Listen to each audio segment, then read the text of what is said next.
tayo. Ilang tourist destinations sa Sibuyan Island sa Romblon Province, hindi lang world class ang ganda, kundi iba't ibang adventures din ang hatid para sa mga turista. Narito ang balita ni Jade Calabroso.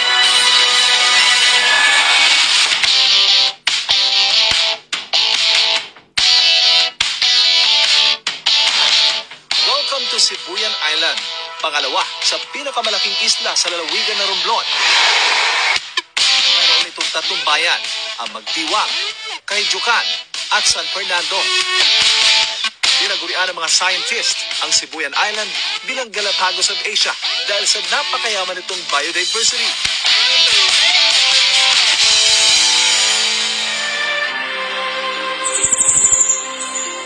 Sa bayan ng Magdiwang, matatagpuan ang Mount Giting-Giting na idineklarang Natural Park noong 1996.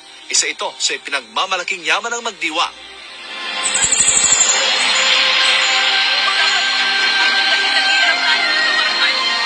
Mount Giting-Giting is very rich in biodiversity. Imagine to tell you that there are 1,501 species of trees that grows in 1 hectare plot alone. That was discovered by the scientists, and known to be the highest in the whole world.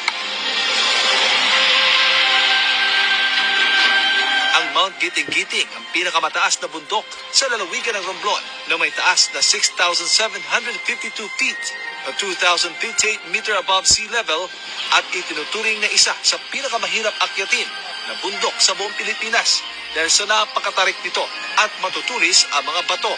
This is the most challenging mountain in the whole Philippines and even comparable to other areas in Asia and the whole world. Nasa 3 araw ang aabutin bago maabot ang pinakatuktok ng Mount Giting-Giting. Pero sabi nga, worth it ang lahat dahil mapapawi ang kaba at pagod sa ganda ng tanawin sa tuktok.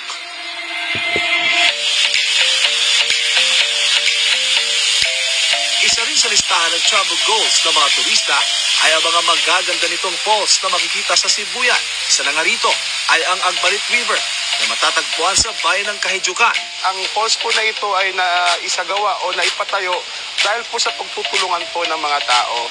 Isa sa kagandahan sa lugar na ito ay hindi po siya kalayuan po, no? Mas accessible po siya, mapuntahan po ng ating mga kababayan. Isa ito sa pinakamalamig at pinakamalinis na man-made natural pool sa isla ng Sibuyan. At alam niyo bang may kakaibang magic din daw ang Agbalit? Hugot nga ni Mayor, Maganda kung bakit. Kung ayaw niyong ipagpalit, maligo po kayo sa Agbalit.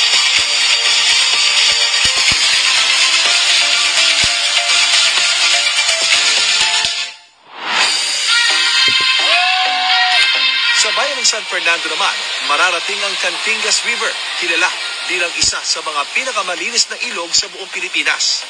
Crystal clear ang tubig at talaga namang mai-enjoy mong mag-swimming sa lamig at extra fun kung kaya mong tumalon sa ilog mula sa 3 palapag.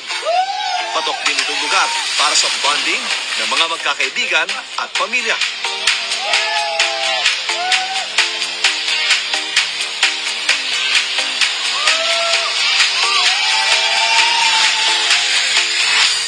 Ang agos ng Cantingas River ay pinagmumulan din ng kuryente para sa buong isla ng Sibuyan. So pagdating po ng ating mga turista dito, pwede po silang, usually ang ginagawa po nila, nagpipiknik po sila pag may mga celebration or family celebration or outing.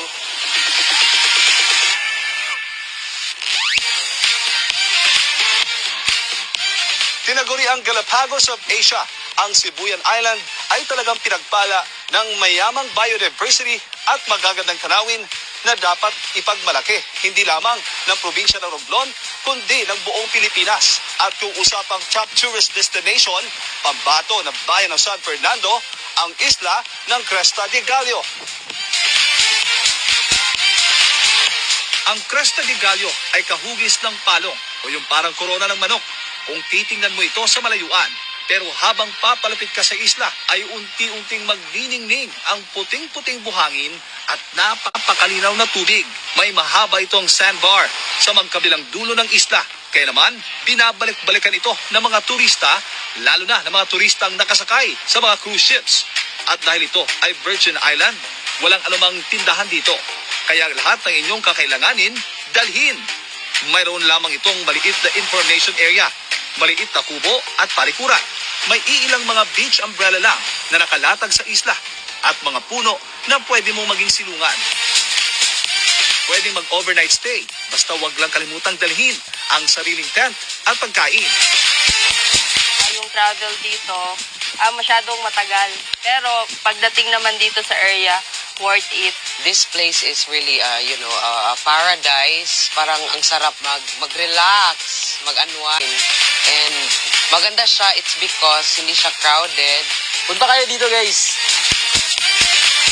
Ngayon, may isang pamilya na naninirahan dito at mga bantay dagat na nangangalaga sa isla dahil idineklarang marine sanctuary ang lugar. This is the only place we have, so it is but our duty to conserve and preserve it. Para sa Diyos at sa Pilipinas ko mahal, ito si Jade Calabroso, SMNA News.